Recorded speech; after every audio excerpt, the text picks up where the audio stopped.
অনেক কাল আগের কথা, কোনো এক জায়গায় একটি সুন্দর গ্রাম ছিল। এই গ্রামের ওপর এক গভীর শোক নেমে এলো, এমন শোক যেন কালো মেঘ সূর্যের আলোকে ঢেকে দেয়। গ্রামের সবচেয়ে বড় বাড়িটির পাথরের দেওয়াল, যে বাড়ি একসময় মেহমানদের আস্তানা আর দানশীলতার প্রতীক ছিল, আজ যেন মালিকের বিয়োগ ব্যথায় নুয়ে পড়েছিল। হাজি সালে সেই ব্যবসায়ী, যাকে মানুষ তার সততার জন্য চিনত আর গরিবরা তার দানশীলতার জন্য মনে রাখত, তিনি এই পৃথিবী থেকে বিদায় নিয়েছেন। যে মানুষটি একসময় হৃদয়কে জুড়ত, তিনি নিজের পেছনে রেখে গেলেন সোনাদানা, জমিজামা, গবাদি পশু আর 3 ছেলে। এমন 3 ছেলে যাদের স্বভাব একে অপরের থেকে সম্পূর্ণ আলাদা ছিল। চলুন এবার গল্পটা এগিয়ে নিয়ে যাই। শোকের ভারী দিনগুলো কেটে যাচ্ছিল, আর মানুষজন 3 ছেলেকে সান্ত্বনা দিতে আসছিল। বড় 2 ভাই জাবির আর সালিম আসরের সামনে দাঁড়িয়েছিল। তারা দামি পোশাক পরেছিল এবং তাদের চোখে এক অদ্ভুত চমক ছিল, যা থেকে পরিষ্কার বোঝা যাচ্ছিল যে তাদের মনে কোনো শোক নেই। তাদের চোখ ঘরের প্রতিটি কোণায় ঘুরছিল। কখনো তারা দামি কার্পেটের দিকে তাকাচ্ছিল, কখনো আসবাবপত্রের দিকে, আবার কখনো বন্ধ সিন্দুকের দিকে। কিন্তু সবচেয়ে ছোট ভাই জহরান ঘরের এক কোণায় দেওয়ালের সাথে হেলান দিয়ে দাঁড়িয়েছিল। তার পোশাকে সেবার ধুলো জমেছিল, আর নিঃশব্দে কাঁদতে কাঁদতে তার চোখ ফুলে গিয়েছিল। সে ঘরে সোনা বা সম্পদ দেখছিল না, বরং সে ঘরের প্রতিটি কোণায় তার বাবার হাসির স্মৃতি এবং তার ভালোবাসায় ভরা কণ্ঠের প্রতিধ্বনি শুনছিল। জহরান বাবার দিক থেকে এতিম হওয়ার আগেই মন থেকে এতিম হয়ে গিয়েছিল, কারণ সে তার ভাইদের লোভ সম্পর্কে জানত। শোকের আসর শেষ হতেই আর কান্না করা মানুষদের চোখের পানি শুকোতেই 2 লোভী ভাই তাদের আসল রূপ দেখাতে শুরু করল। এক শীতের সকালে 2 ভাই হাবেলির দরজা বন্ধ করে দিল এবং উত্তরাধিকার ভাগ করার জন্য বসল। এটা কোনো ন্যায় বিচার বা বাবার ওসিয়ত পালন করার আসর ছিল না, বরং দখলদারিত্বের এক দৃশ্য ছিল। ওই 2 ভাইয়ের সামনে জমির দলিল, গুদামের চাবি আর সোনার থলি স্তূপ করা ছিল, বন্ধ ঘরে যেগুলোর ঝনঝনানি যেন কোনো শয়তানের হাসির মতো মনে হচ্ছিল। জহরান মাথা নিচু করে এই 2 ভাইয়ের সামনে দাঁড়িয়েছিল এবং সেই রক্তের ফয়সালার জন্য অপেক্ষা করছিল, যা এখন পানিতে পরিণত হয়েছিল। অহংকারী দৃষ্টি আর তাচ্ছিল্যের ইশারায় এই জালিম বন্টন শুরু হলো। 2 বড় ভাই বাগানগুলো নিজেদের নামে করে নিল এবং সুস্থ গবাদি পশুও ভাগ করে নিল। বড় বাড়িটিও তার সব দামি জিনিসপত্র সহ নিজেদের দখলে নিল। যখন জহরানের পালা এলো, তখন 2 ভাই তাচ্ছিল্যের দৃষ্টিতে তার দিকে তাকালো এবং তাদের বিদ্রূপের হাসি ভ্রাতৃত্বের শেষ আশাটুকুও ছিন্ন করে দিল। তাদের একজন হাতের ইশারায় পেছনে থাকা এক বিরান গোয়ালঘরের দিকে ইশারা করল। একটা অন্ধকার গোয়ালঘর, যেখান থেকে পচন আর রোগের দুর্গন্ধ আসছিল। সেখানে অন্ধকারে এক কোণায় এক অসুস্থ আর দুর্বল গরু পড়েছিল। তার চামড়া হাড়ে লেগেছিল, চোখ গর্তে ঢুকে গিয়েছিল আর সে কাঁদছিল। তার শ্বাস এমনভাবে বেরোচ্ছিল যেন তার শেষ সময় ঘনিয়ে এসেছে। এটা সেই গরু যার ব্যাপারে রাখালরা নিরাশ হয়ে তাকে মরার জন্য ছেড়ে দিয়েছিল, আর 2 ভাই সিদ্ধান্ত নিল যে এই অসুস্থ গরুই জহরানের ভাগে পড়বে। জহরান একটা শব্দও আপত্তি করেনি, না জুলুমের প্রতিবাদ করেছে, না চিৎকার করেছে। শুধু তার ভাইদের দিকে এক দীর্ঘ দৃষ্টিতে তাকালো, হতাশা আর কষ্টে ভরা এক দৃষ্টি। তারপর সে নীরবে ঘুরে দাঁড়ালো এবং ওই গোয়াল ঘরে সেই দুর্বল প্রাণীটির কাছে গেল। সে তার কাঁপা কাঁপা হাত ওই গরুর মাথায় বুলিয়ে দিল। প্রাণীটি প্রথমবারের মতো ভালোবাসার স্পর্শ অনুভব করল। তার ভারী মাথাটা তুলল এবং ম্লান দৃষ্টিতে তার দিকে তাকালো। জহরান একটি পুরনো দড়ি দিয়ে অনেক কষ্টে তার জীবনের এই ভাগটুকু টেনে নিয়ে গেল এবং যে ঘরে সে জন্মেছিল সেখান থেকে বেরিয়ে এলো। কোনো অপরাধ ছাড়াই তাকে বের করে দেওয়া হলো। পেছনে ভাইদের হাসি পড়ে রইল, যা কাকের ডাকের মতো তাকে উপহাস করছিল। জহরান গ্রামের রাস্তায় ধীরে ধীরে হাঁটছিল এবং গরুটি ধীরে ধীরে তার পেছন পেছন আসছিল। মানুষজন অবাক হয়ে এটা দেখছিল। তার মাথা গোজার মতো কোনো ছাদ ছিল না, কিন্তু ভাগ্য তাকে গ্রামের বাইরের প্রান্তে একটা ভাঙাচোরা কাঠের কুঁড়ে ঘর পর্যন্ত নিয়ে গেল। এমন এক বিরান জায়গা যেখানে শুধু ধুলোবালিই থাকত। কুঁড়ে ঘরটি ঠান্ডা ছিল, ছাদে ফুটো ছিল। দিনে সূর্যের আলো আর রাতের শিশিরকণা ভেতরে আসত। সেখানেই জহরান তার মালপত্র রাখল এবং তার দুর্বল গরুকে বসালো। গরুটি ক্লান্তিতে সাথে সাথেই বসে পড়ল, যেন সে শান্তির জায়গায় পৌঁছেই প্রাণ ছাড়তে চায়। কিন্তু জহরান, যে তার বাবার উত্তরাধিকার হিসাবে এই অংশটি পেয়েছিল, সে তাকে এভাবে মরতে দিতে পারে না। সে তার ক্ষুধা, শীত আর ভাইদের জুলুম সব ভুলে গেল এবং তার পুরো মনোযোগ এই দুর্বল গরুর ওপর দিল। সে তার পকেট থেকে শেষ কয়েকটি মুদ্রা বের করল, যা সে নিজের খাওয়ার জন্য বাঁচিয়ে রেখেছিল।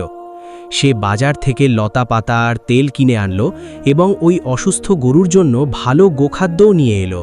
আর এভাবেই ওই বিরান কুঁড়েঘরে শুরু হলো এক নীরব লড়াই। জহরান রাতে জেগে থাকত, লতা পাতা পিষে মলম তৈরি করত, গরুর খটে লাগাত এবং তার একমাত্র চাদরটি ওই গরুর গায়ে জড়িয়ে দিত, যাতে সে শীত থেকে বাঁচতে পারে। আর নিজে শীতে কাঁপতে থাকত এবং নিচু স্বরে তার সাথে কথা বলত, যেন এই পৃথিবীতে গরুটিই তার একমাত্র বন্ধু। গ্রামবাসীরা অবাক হয়ে মাথা নাড়াত, কেউ তাকে উপহাস করত, আবার কেউ তার প্রতি দয়া দেখাত, কিন্তু কেউ তার সাহায্যে এগিয়ে আসেনি। আর সে একাই এই মানবতার যুদ্ধে লড়তে থাকল। আর তারপর এক জ্যোৎস্না রাতে জহরান যখন তার পাশে বসে শীতে ঢুলছিল, হঠাৎ সে একটা পায়ের শব্দ অনুভব করল। সে আস্তে করে চোখ খুলল আর তারপর এমন এক দৃশ্য দেখল যা তাকে অবাক করে দিল। গরুটি তার 4 পায়ে দাঁড়িয়েছিল, তার হাড়ে এখন মাংস লেগে আছে এবং তার চামড়ায় এক অদ্ভুত চমক ফিরে এসেছে। চোখে জীবনের এক দীর্ঘ স্রোত বইছে। সে জহরানকে এক কৃতজ্ঞতার দৃষ্টিতে দেখল এবং আস্তে করে ডাকল, যেন সকালের সালাম জানাচ্ছে। এই কারণে নয় যে সে দামি হয়ে গেছে, বরং এই কারণে যে জহরান একটি প্রাণীর জীবন বাঁচাতে সক্ষম হয়েছে এবং আল্লাহ তাকে একা ছেড়ে দেননি। সে আস্তে করে তার কাছে গেল এবং দেখল যে তার ওলান অস্বাভাবিকভাবে দুধে ভরে আছে, যদিও সে কখনো বাছুর জন্ম দেয়নি। জহরান মাটির একটা ছোট পাত্র আনল এবং গরুকে দহন করতে শুরু করল। দুধ একদম সাদা, গাঢ় এবং এমন সুগন্ধযুক্ত যেন তাতে মধুর সুবাস মেশানো আছে। আর যখন সে পাত্রটি ভরল, তখন সে পাত্রটি নিজের ঠোঁটে লাগালো এবং প্রথম চুমুকেই সে কেঁপে উঠল, কারণ এই দুধের স্বাদ কোনো সাধারণ স্বাদ ছিল না। এর স্বাদ ছিল স্বর্গীয়, এতটাই সুস্বাদু যা জাদুর মতো তার শিরায় শিরায় দৌড়াতে লাগল। যেই দুধ তার গলা দিয়ে নিচে নামল, সে এক মৃদু উষ্ণতা তার শিরায় শিরায় দৌড়াতে অনুভব করল। হঠাৎ তার কোমরের ব্যথা, যা ভারী পরিশ্রমের কারণে সবসময় তার সাথে থাকত, তা উধাও হয়ে গেল। মাথা ব্যথাও শেষ হয়ে গেল, যা ঘুমের অভাবের কারণে তাকে ভোগাত। সে নিজেকে শক্তিশালী এবং সতেজ অনুভব করল, যেন সে আবার শিশু হয়ে মাঠে দৌড়াতে পারে। জহরান অবাক হয়ে নিজের হাত আর পায়ের দিকে তাকাতে লাগল। এটা কি ক্ষুধার বিভ্রম, নাকি এই দুধে কোনো ঐশ্বরিক রহস্য লুকিয়ে আছে? সেই মুহূর্তেই তার চিন্তার জাল ছিঁড়ে গেল। কাছের একটি কুঁড়েঘর থেকে কারোর কোকানোর শব্দ এলো। তিনি ছিলেন তার এক বৃদ্ধা প্রতিবেশী। তিনি খুব দয়ালু একজন নারী ছিলেন, যিনি মাঝে মাঝেই তাকে রুটির টুকরো দিতেন। তিনি কয়েকদিন ধরে বিছানায় অসুস্থ হয়ে পড়েছিলেন এবং হাকিমদের ওষুধও এখন অকার্যকর হয়ে গিয়েছিল। জহরান কিছু না ভেবেই তাজা দুধের পাত্রটি তুলল এবং তার কুঁড়েঘরের দিকে দৌড়ে গেল। যেই সে তার কুঁড়েঘরে ঢুকল, বৃদ্ধা তার দিকে তাকালেন। জহরান নিজের হাতে তাকে দুধ খাওয়ালো। বৃদ্ধা নারী কয়েক ঢোক পান করলেন এবং আরামে ঘুমিয়ে পড়লেন। জহরান দোয়া পড়তে পড়তে নিজের কুঁড়েঘরে ফিরে এলো। সেই রাতে জহরান শান্তিতে ঘুমালো। বাবার মৃত্যুর পর পরদিন সকালে যখন সূর্য উঠল, গ্রামবাসী এক অবিশ্বাস্য দৃশ্য দেখে জাগল। ওই বৃদ্ধা নারী নিজের পায়ে হেঁটে কুঁড়েঘর থেকে বেরিয়ে এলেন। তিনি শক্ত পায়ে হাঁটছিলেন, রোগের কোনো চিহ্নই অবশিষ্ট ছিল না। তার চেহারা এমনভাবে চমকাচ্ছিল যেন তিনি আবার যুবতী হয়ে গেছেন। তিনি মানুষকে ওই জাদুকরী দুধের কথা বলতে লাগলেন, এর স্বাদের কথা এবং সেই শক্তির কথা যা তার শরীরে নামতেই ফিরে এসেছিল। খবর আগুনের মতো ছড়িয়ে পড়ল। জহরানের কাছে নিরাময় আছে, তার ওই বৃদ্ধা গরু জাদুকরী দুধ দেয়। জহরানের কুঁড়েঘরের দিকে মানুষের ঢল নামতে শুরু করল। খোঁড়া, অসুস্থ, অন্ধ, জহরান কাউকেই ফেরালো না। সে হাসি মুখে সবার দিকে তাকাতো এবং আল্লাহর সন্তুষ্টির জন্য সবাইকে দুধ খাওয়াতো। আর মানুষ খুশিতে তাকে যে মুদ্রা দিত, জহরান তা খুশি মনে রেখে দিত। ধীরে ধীরে জহরানের কুঁড়েঘর বদলাতে লাগলো। সে তার কুঁড়েঘরের ছাদ ঠিক করালো, পরিষ্কার ও নতুন কাপড় কিনল এবং ঘরে বরকত চলে এলো। বিরান জায়গাটি আশার কেন্দ্রে পরিণত হলো। কিন্তু বাতাস সবসময় নৌকার অনুকূলে বয় না। এই খবর গ্রামের বড় বাড়ি পর্যন্ত পৌঁছালো, যেখানে জাবির এবং সালিম তাদের বাবার সম্পদ লোক দেখানো আর ফুর্তিতে ওড়াচ্ছিল। তারা যখন তাদের প্রত্যাখ্যাত ভাইয়ের কথা শুনল এবং ওই গরুর কথা শুনল যাকে তারা প্রত্যাখ্যাত করেছিল, তখন তাদের চেহারার হাসি উধাও হয়ে গেল। তাদের চেহারায় এখন রাগ ছিল। এটা কিভাবে সম্ভব যে কোনো চাকর ধনী হয়ে যাবে এবং হাড়ের ওই স্তূপ খাজানাচিখানায় পরিণত হবে? দুই ভাই আবার এক হলো, এবার ভাগাভাগির জন্য নয়, বরং ষড়যন্ত্রের জন্য। বড় ভাই জাবির রাগে টেবিলে ঘুষি মেরে চিৎকার করে বলল, ওই গরু আমাদের বাবার উত্তরাধিকার ছিল, সে আমাদের ধোঁকা দিয়েছে এবং নিশ্চয়ই ওই গরু দামি বা জাদুকরি ছিল এবং সে তা জানত। সালিম শয়তানি ভঙ্গিতে মাথা নেড়ে বলল, হ্যাঁ, ভাগাভাগি বাতিল ছিল। অথবা এইভাবে বলো যে আমরা ওই গরু শুধু তাকে দেখাশোনার জন্য দিয়েছিলাম, মালিক হবার জন্য নয়। আমরা ওই গরু ফেরত নেব এবং তার দুধের এক একটি ফোঁটা সোনার বিনিময়ে বাদশাহ এবং ধনী লোকদের কাছে বিক্রি করব, আর গরিবদের নয়। সেই রাতে যখন জহরান তার গরুর কাছে বসেছিল এবং তার মাথায় হাত বোলাচ্ছিল এবং আল্লাহর শুকরিয়া আদায় করছিল, তখন বাইরের অন্ধকার তার বিরুদ্ধে বিশ্বাসঘাতকতার জাল বুনছিল। দুই ভাইয়ের পা আদালতের দিকে এগোচ্ছিল এবং ওই দুই ভাইয়ের পকেটে সোনার থলি ছিল, এমন বিবেক কেনার জন্য যাদের নিজেদেরই কোনো বিবেক ছিল না। জাবির এবং সালিম আল্লাহর শুকরিয়া আদায় করতে যায়নি, বরং ষড়যন্ত্র আর অহংকার ভরা পদক্ষেপে আদালতের দিকে এগিয়ে গেল। সেই কক্ষে যেখানে পুরনো কাগজ আর ভণ্ডামির পুরনো গন্ধ ছড়িয়েছিল, সেখানে এমন একজন কাজী বসেছিলেন যিনি সত্যকে বেশি দাম দেওয়া মানুষের কাছে বিক্রি করতে জানাছিলেন। এই মামলার জন্য দীর্ঘ তর্ক বা সাক্ষীর প্রয়োজন ছিল না। সোনার চকচকে মুদ্রা ন্যায়ের যে কোনো আওয়াজের চেয়েও জোরালো ছিল। মুদ্রায় ভরা থলিগুলো কাজীর সামনে রেখে দেওয়া হলো। কাজীর চোখে এক অদ্ভুত চমক এলো, এমন এক চমক যা প্রজ্ঞার চোখকে অন্ধ করে দেয় এবং সত্যের আওয়াজকে বোবা করে দেয়। ওই দুই ভাই এক চাল চালল যে ওই গরু উত্তরাধিকার ছিল না, বরং আমানত ছিল, যা তারা শুধু হেফাজতের জন্য তাদের ছোট ভাইয়ের কাছে রেখেছিল। এখন তারা পরিবারের জন্য তা ফেরত চায়, কারণ জহরান এই সম্পদের হেফাজতের যোগ্য নয়। তারাই মিথ্যা বলল যে সে ওই দুধের ব্যবসা অচেনা লোকদের সাথে করে। কাজী মাথা নাড়লেন এবং হারাম মালের লোভে তার চোখ খুলে গেল। তিনি ভারী মোহর লাগালেন, সেই মোহর যা সত্যের হেফাজতের জন্য ছিল, তা নির্দোষের পিঠে চাবুক হয়ে দাঁড়ালো। দুই ভাই আদালত থেকে বেরোলো, হাতে দলিল নিয়ে, যেন তারা পুরো পৃথিবীর রাজত্ব পেয়ে গেছে। দুজনের চেহারায় প্রতারণার হাসি ছিল। সেই সকালে জহরান জাগল। সকালের প্রথম কিরণ তার শরীরে পড়ছিল। সে তার গরুর কাছে বসে গরুর পিঠে হাত বোলাচ্ছিল, যা সূর্যের আলোয় রূপোর মতো চকচক করছিল। সে শুকরিয়ার বাক্য পড়ছিল এবং পরিষ্কার দুধের পাত্রগুলো ভরছিল, এই গরিবদের জন্য যারা নীরবতা এবং সম্মানের সাথে লাইনে দাঁড়িয়েছিল। হঠাৎ মাটি কেঁপে উঠল।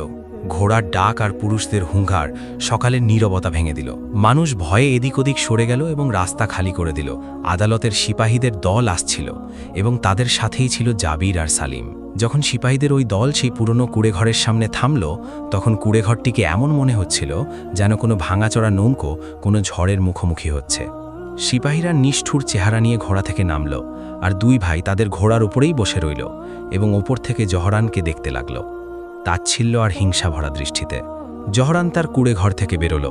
তার শিরায় রক্ত যেন শুকিয়ে গিয়েছিল। তাকে কারো কিছু বলার প্রয়োজন ছিল না, সে তার ভাইদের চোখে লোভ আগেই দেখে নিয়েছিল। জহরান কথা বলতে চাইছিল, চিৎকার করে বলতে চাইছিল যে যখন এই গুরু তোমরা আমাকে দিয়েছিলে, তখন সে দুর্বল ছিল এবং হাড়ের কঙ্কাল ছিল, কিন্তু এখন আল্লাহ তাকে সুস্থ করে দিয়েছেন। কিন্তু তার আওয়াজ গলায় আটকে গেল।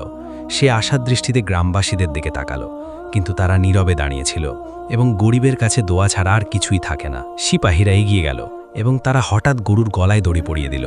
এটা আত্মাকে ছিন্ন ভিন্ন করে দেওয়ার মতো দৃশ্য ছিল, কারণ সে শুধু গরুই ছিল না, বরং সে একটি অনুভূতিপ্রবণ আত্মা ছিল। সে বাধা দিল, তার খুরগুলো মাটিতে গেড়ে দিল, এই মাটিতেই যাকে জহরান তার জন্য জান্নাত বানিয়েছিল। সে একটা যন্ত্রণাদায়ক আওয়াজ করল, এমন আওয়াজ যেন সে কাঁদছে। সে বারবার জহরানের দিকে তাকাচ্ছিল, তার চোখের পানি মিনতি করছিল, যেন সে বলতে চাইছিল যে আমাকে ছেড়ে দিও না, আমাকে এই জালিমদের হাতে তুলে দিও না। জহরান তার কাছে এলো, তার চোখ থেকে বৃষ্টির মতো পানি ঝরছিল। সে দড়ি ধরার চেষ্টা করল, কিন্তু একজন সিপাহী জোরে তাকে ধাক্কা দিল। জহরান মাটিতে পড়ে গেল এবং তার মুখ মাটিতে পুঁতে গেল। ধন সম্পদ গরিবদের জন্য নয়, প্রভুদের জন্য হয়। সিপাহীরা গরুকে টেনে নিয়ে গেল এবং রাস্তায় দাগ কাটতে কাটতে গেল, যেন বিদায় ওসিয়ত লিখছে। গরুটি একটানা জহরানের দিকে তাকাতে থাকল, যতক্ষণ না কাফেলা ধুলোয় মিলিয়ে গেল। জহরান মাটিতেই পড়ে রইল, তার ওঠার ক্ষমতা ছিল না।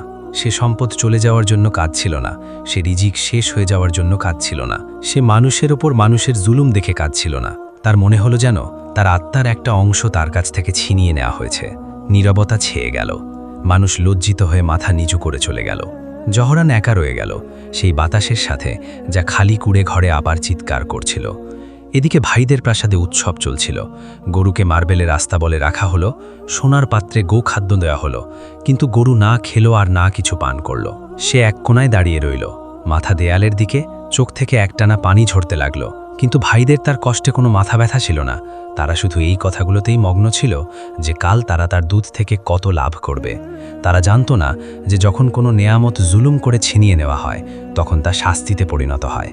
জহরানের রাত দীর্ঘ ও কষ্টে কাটল। সে তার অবস্থা তার রবকে জানাতে থাকল, তার অসহায়ত্ব ও অবমূল্যায়নের অভিযোগ। ওদিকে দুই ভাই ক্ষমতার সম্পদের স্বপ্ন দেখতে দেখতে ঘুমিয়ে পড়ল। কিন্তু নিয়তি অন্য কিছুই লিখে রেখেছিল। পরদিন সকালে শহর এক ভয়ঙ্কর খবর নিয়ে জাগল। শহরের সবচেয়ে শক্তিশালী সুলতান, যার নামে মাটি কাঁপত, তিনি এক কঠিন রোগে আক্রান্ত হলেন। তার শরীর অদ্ভুত দাগ আর ক্ষতে ভরে গেল। তিনি যন্ত্রণায় চিৎকার করছিলেন। হাকিম ও কবিরাজরা জবাব দিয়ে দিল। তারা কিছুই করতে পারল না এবং কোনো ওষুধই কাজে এলো না। বাজারে ঘোষণা করা হলো যে সুলতানের চিকিৎসা করবে তাকে হাতির ওজনের সমান সোনা দেওয়া হবে। এই খবর শুনে জাবির আর সালিমের হুঁশ উড়ে গেল। তাদের চোখের লোভে চকচক করে উঠল। জাবির কাঁপা কাঁপা গলায় বলল, সুযোগ আমাদের কাছেই নিজে এসেছে। এই গরুর দুধ কি মানুষকে সুস্থ করেনি? আর হ্যাঁ, এই দুধ শুধু বাদশাদের জন্যেই। আমরা একে শুধু সোনার বিনিময়ে নয়, বরং সম্মান আর খ্যাতির বিনিময়েও বিক্রি করব। দুই ভাই গাড়ি তৈরি করার নির্দেশ দিল এবং সেই শোকার্থ গরুকে টেনে আনা হলো। সে না ঘুমিয়েছিল আর না সে কিছু খেয়েছিল। তাকে রঙিন ফুল দিয়ে সাজানো হলো, এমন সাজসজ্জা যা তার শোকের একেবারে বিপরীত ছিল। তারা অহংকারে ডুবে এবং লোভের ধাক্কা খেতে খেতে সুলতানের প্রাসাদের দিকে রওনা দিল। তারা এই ব্যাপারে একদমই বেখবর ছিল যে তারা নিজেদের ধ্বংসের সরঞ্জাম নিয়ে যাচ্ছে। প্রাসাদের জাঁকজমকপূর্ণ দরজায় পৌঁছে তারা দাবি করল যে আমরা নিরাময় আর জীবনের সঞ্জীবক নিয়ে এসেছি। তাদের জন্য দরজা খুলে দেওয়া হলো। তারা প্রাসাদে ঢুকল। সমস্ত উজির আর দরবারীদের চোখ তাদের উপর স্থির ছিল। সুলতান সিংহাসনে বসে যন্ত্রণায় কাতরাচ্ছিলেন। জাবির সবার সামনে দাঁড়ালো এবং উচ্চস্বরে বলল, হে বাদশাহ, আমরা আপনার জন্য নিরাময়ের দুধ এনেছি, যা চোখের পলকে হাড়ে প্রাণ ঢেলে দেবে এবং প্রতিটি রোগ কেটে ফেলবে। সুলতান সাথে সাথে গরুকে আনার নির্দেশ দিলেন। বেচারা গরুকে টেনে আনা হলো। বেচারা গরু ওই ভিড়ের মধ্যে একটি হতাশ মুখ খুঁজছিল, কিন্তু জাহরান কোথাও ছিল না। সুলতান নির্দেশ দিলেন যে আমার সামনে দুধ দহন করো, আমি এখানেই পান করতে চাই। জাবির সোনার পাত্র নিয়ে এগিয়ে গেল। তার হাত যেই গরুর ওলানে ঠেকল, গরু বুড়িতরা লাফিয়ে উঠল এবং সে একটি গর্জন করল। তার আওয়াজ কোনো গরুর ছিল না, বরং কোনো ভয়ঙ্কর হিংস্র প্রাণীর মতো লাগছিল। সবার শ্বাস আটকে গেল। ওই হতাশ হয়ে দাঁড়িয়ে থাকা গরু সবার জন্য বিপদের কারণ হয়ে দাঁড়ালো। তার চোখে স্ফুলিঙ্গ ছিল, শ্বাস দ্রুত। সে জাবিরের হাতকে মেনে নিচ্ছিল না, কিন্তু লোভ অন্ধ হয়। জাবির পিছিয়ে গেল না। সিপাহীরা তাকে সাহায্য করল এবং গরুকে দড়ি দিয়ে বাঁধল, পা বেঁধে দিল। গরু অসহায় হয়ে পড়ল। গরুর চোখ দিয়ে পানি ঝরতে লাগলো। জাবির ওলান ধরল এবং দুধ বের করার চেষ্টা করল। এক গভীর নীরবতা ছেয়ে গেল। সবাই ওই জাদুঘরে দুধের অপেক্ষায় ছিল, কিন্তু ওলান থেকে যা বেরোলো তা দুধ ছিল না, বরং তা এক কালো তরল পদার্থ ছিল, যা দুর্গন্ধযুক্ত, আলকাতরার মতো দুর্গন্ধযুক্ত। ওই দুর্গন্ধ পুরো প্রাসাদে ছড়িয়ে পড়ল। জাবির ঘাবড়ে গিয়ে পিছিয়ে গেল। তার কাপড়ে ওই কালো তরল লেগে গেল। ওই সোনার পাত্র মাটিতে পড়ে গেল। ওই কালো তরল মার্বেলের মেঝেতে ছড়িয়ে পড়ল যেন বদনামের দাগ। সুলতান রাগে কাঁপতে লাগলেন, কারণ তিনি বুঝতে পারলেন যে এটা কোনো মজা নয়, এটা বিষ। তিনি রাগে হাত তুললেন। এই ইশারাটি ছিল মৃত্যুর। সিপাহীরা সাথে সাথে এগিয়ে এলো এবং দুই ভাইকে ধরে ফেলল। তাদের হাতে শিকল পরিয়ে দিল। যে হাতগুলো একসময় সোনা গুনত, আজ সেগুলো শিকলে বাঁধা ছিল। তারা চিৎকার করতে লাগলো যে গরুর মধ্যে জাদু আছে, কিন্তু তাদের কথা কেউ শুনল না। তাদের টেনে হিঁচড়ে মাটিতে ফেলে দেওয়া হলো। সবাই ফাঁসির আদেশের অপেক্ষায় ছিল। গরু সেখানেই দাঁড়িয়েছিল, আস্তে আস্তে কাঁপছিল, যেন ক্ষমা চাইছে। এই হট্টগোলের মধ্যে একজন মানুষ চুপ ছিলেন। জ্ঞানী উজির সবকিছু দেখছিলেন এবং মনে করছিলেন। ওই গ্রামের যুবক, নিরাময়কারী দুধ, মৃতপ্রায় গরু যা বেঁচে উঠেছিল, তিনি সত্যটি বুঝতে পারলেন। রহস্য গরুর মধ্যে নয়, রহস্য হাতে আছে এবং নিয়তের মধ্যে আছে। তিনি সুলতানের কাছে এলেন এবং আস্তে করে বললেন, হয়তো এরা আসল মালিক নয়, আসল মালিককে ডাকা হোক। সুলতান কিছুক্ষণ ভাবলেন এবং তারপর নির্দেশ দিলেন যে এই গরুর আসল মালিক জাহরানকে হাজির করা হোক। রাজকীয় রথ রওনা হলো। যখন তারা কুঁড়েঘরের কাছে পৌঁছলো, তখন জাহরান তার কুঁড়েঘরের দরজায় বসেছিল, বিষণ্ণ এবং চুপচাপ। যখন সে রাজকীয় সিপাহীদের দেখল, তখন সে না ভয় পেল না পালালো। সে শান্তভাবে এবং মর্যাদার সাথে দাঁড়িয়ে গেল, এটা ভেবে যা হয়তো তার ভাইরা তার ওপর কোনো নতুন অভিযোগ আনলো, বা হয়তো তারা তাকে গ্রাম থেকে বের করে দিতে এসেছে। জাহরান তার ছেঁড়া ফাড়া আর ছিন্ন পোশাকে ওই রথে চড়ে বসল, নিজের ওই কুঁড়েঘরটিকে পিছনে ফেলে। যে কুঁড়েঘরটি রহমতের অলৌকিক ঘটনা দেখেছিল, সে প্রাসাদে পৌঁছে গেল। প্রাসাদের দৃশ্য না সোনা তাকে তার দিকে আকর্ষণ করত, না বর্ষা তাকে ভয় দেখাতো, কারণ তার হৃদয় অন্য কিছুর সাথে যুক্ত ছিল। যেই সে প্রাসাদের বিশাল অংশে পা রাখল, সে এমন কিছু দেখল যা তার হৃদয় চিরে দিল। সে তার ভীত সন্ত্রস্ত গরুকে দেখল, যার চারপাশে সিপাহীরা অস্ত্র উঁচুয়ে দাঁড়িয়ে। গরুটি ধোঁকাবাজি, প্রতারণা এবং জুলুমের মাঝে একটি পরিচিত সুবাস অনুভব করল। ওই হাতের সুবাস যা তাকে ক্ষুধার সময় খাইয়েছিল এবং যা অসুস্থতার সময় তাকে সুস্থ করেছিল। সে অস্থির হয়ে মাথা তুলল এবং একটি উচ্চস্বরে আওয়াজ করল। এটা আগের মতো আওয়াজ ছিল না, বরং আকাঙ্ক্ষা এবং ভালোবাসার আওয়াজ ছিল, যেমন বাচ্চা তার মাকে ডাকে। গরুটি জোরে নড়ে উঠল, কিন্তু এবার হামলার জন্য নয়। সে সিপাহীদের ঘেরাও ভেঙে সোজা জহরানের দিকে সরে গেল। গরুটি জহরানের সামনে থামল, তার বড় মাথাটি ঝুঁকিয়ে জহরানের বুকে লাগিয়ে দিল এবং তার খসখসে জিভ দিয়ে জহরানের হাত ও মুখ চাটতে লাগল। আর তার চোখ থেকে পানি ঝরতে লাগল, যেন সে তার ব্যথাময় গল্প শোনাচ্ছে। জহরান তার দুই হাত দিয়ে গরুর মাথাটি ধরে ফেলল। বাদশাহ এবং উজিরদের পরোয়া না করে সে গরুকে সান্ত্বনা দিল এবং তার কপালে হাত বুলাল। গরুর অস্থিরতা থেমে গেল এবং সে ওই শান্তিই পেল যা কুঁড়ে ঘরে ছিল। এই দৃশ্যটি এতটাই হৃদয়স্পর্শী ছিল যে পুরো হলরুমে নীরবতা ছেয়ে গেল এবং সবার শরীরে কাঁপুনি হয়ে গেল। তারা দেখল যে প্রাণীরা ভালোবাসা ও দয়ার ভাষা বোঝে এবং ভালোবাসার হাত ও জুলুমের হাতের মধ্যে পার্থক্য করতে পারে। সুলতান এই দৃশ্য দেখলেন এবং অনুভব করলেন যে ওই যুবকের মধ্যে একটি সততা আছে। সুলতান নির্দেশ দিলেন, সত্য প্রমাণ করো, গরুর দুধ দহন করো, দেখি দুধ তার আসল অবস্থায় ফেরে কিনা। জহরান সুলতানকে দেখল, তারপর তার ভাইদের দিকে দেখল যারা শিকলে বাঁধা ছিল। তাদের চোখে ভয় আর অসহায়ত্ব ছিল। সে গরুর কাছে একটি পাত্র নিয়ে বসল, সেই ওলানগুলো পরিষ্কার করল এবং নিজের ওই হাতটি বাড়ালো যা তার জীবনের কারণ হয়ে দাঁড়িয়েছিল। গরু সাথে সাথে শান্ত হয়ে গেল এবং দাঁড়িয়ে রইল। সবার শ্বাস আটকে গেল। আবার কি কালো তরল পেরোবে, নাকি অলৌকিক কিছু ঘটবে? জহরান ওলানে চাপ দিল। একটি মিষ্টি আওয়াজ এলো, একটি সাদা এবং মুক্তোর মতো ধারা পাত্রে পড়ল। তারপর একাটানা দুধ বেরোতে লাগল, সাদা, ঘন, সুগন্ধযুক্ত। জহরান পাত্রটি তুলল, সাদা, পবিত্র, আলোয় ভরপুর। সুলতান কাঁপা কাঁপা হাতে পেয়ালাটি ধরলেন এবং এক দীর্ঘ চুমুকে পান করলেন, যেন স্বর্গের ঝর্ণা থেকে পানি পান করছেন। বহু বছর পর যখন এক বিরল তরল তার শরীরে নামল, তার শিরায় এক শীতল ঢেউ দৌড়ে গেল, যা ওই ক্ষতগুলোর আগুন নিভিয়ে দিল, যা তার চামড়া খেয়ে খেলছিল। উপস্থিত সবার বিস্মিত চোখের সামনে ওই ফ্যাকাশে এবং কালো দাগগুলো, যা সুলতানের চেহারা এবং হাতে ছড়িয়ে পড়েছিল, তা ধীরে ধীরে শেষ হতে লাগল। তার চেহারায় স্বাভাবিক শান্তি ফিরে এলো এবং যে ব্যথা তার চেহারাকে কুঁচকে দিচ্ছিল তা শেষ হয়ে গেল। তার জায়গায় নিল এক গভীর শান্তি এবং স্বস্তি, এমন স্বস্তি যা তিনি দীর্ঘকাল ধরে পাননি। সুলতান খালি পেয়ালাটি একপাশে রাখলেন এবং নিজের পায়ে দাঁড়িয়ে গেলেন, যেন তার ভেতরে তার যৌবন ফিরে এসেছে, যেন এই রোগ একটি স্বপ্ন ছিল যা সত্যের দুধের এক চুমুকের সাথে শেষ হয়ে গেল। পুরো প্রাসাদে স্লোগানের আওয়াজ প্রতিধ্বনিত হতে লাগল। উজিররা শুকরিয়ানের সিজদা আদায় করলেন, আর জাবির আর সালিম এক কড়ারে দাঁড়িয়ে ভয়ে কাঁপছিল। তারা নিজেদের চোখে এই অলৌকিক ঘটনা দেখল এবং তারা বুঝতে পারল যে তাদের লড়াই তাদের দুর্বল ভাইয়ের সাথে নয়, বরং আল্লাহর নজরদারির সাথে ছিল, যা না উদাসীন হয় না ঘুমোয়। সুলতান তার হাত তুললেন এবং শিকলে বাঁধা দুই ভাইয়ের দিকে তাকালেন। তার দৃষ্টি প্রতিশোধের ছিল না, বরং আমানতের খেয়ানতকারীদের প্রতি ঘৃণার ছিল। তিনি এমন একটি সিদ্ধান্ত বেছে নিলেন যা তাদের উপর বজ্রপাতের মতো পড়ল।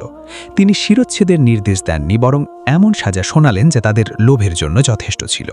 এদের সমস্ত সোনা, সমস্ত সম্পত্তি এর আসল মালিককে দেওয়া হোক, অর্থাৎ জহরানকে। যে প্রমাণ করেছে যে আসল সোনার হৃদয় থাকে পকেটে নয়।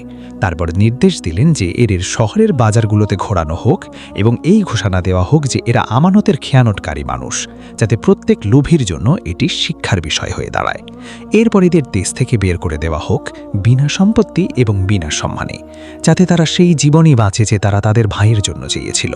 দুই ভাই এখন ক্ষমা চাইতে লাগলো, কিন্তু এখন দেরি হয়ে গেছে। দেরিতে আসা অনুশোচনা গুণা মুছে ফেলে না। প্রিয় বন্ধুরা, আশা করি আজকের এই গল্পটি আপনাদের পছন্দ হয়েছে। যদি ভিডিওটি ভালো লেগে থাকে তবে কমেন্টসে জানান আপনারা কোথা থেকে আমাদেরকে দেখছেন। আমাদের চ্যানেলটি সাবস্ক্রাইব করে দেবেন। ভিডিওটি দেখার জন্য অনেক অনেক ধন্যবাদ।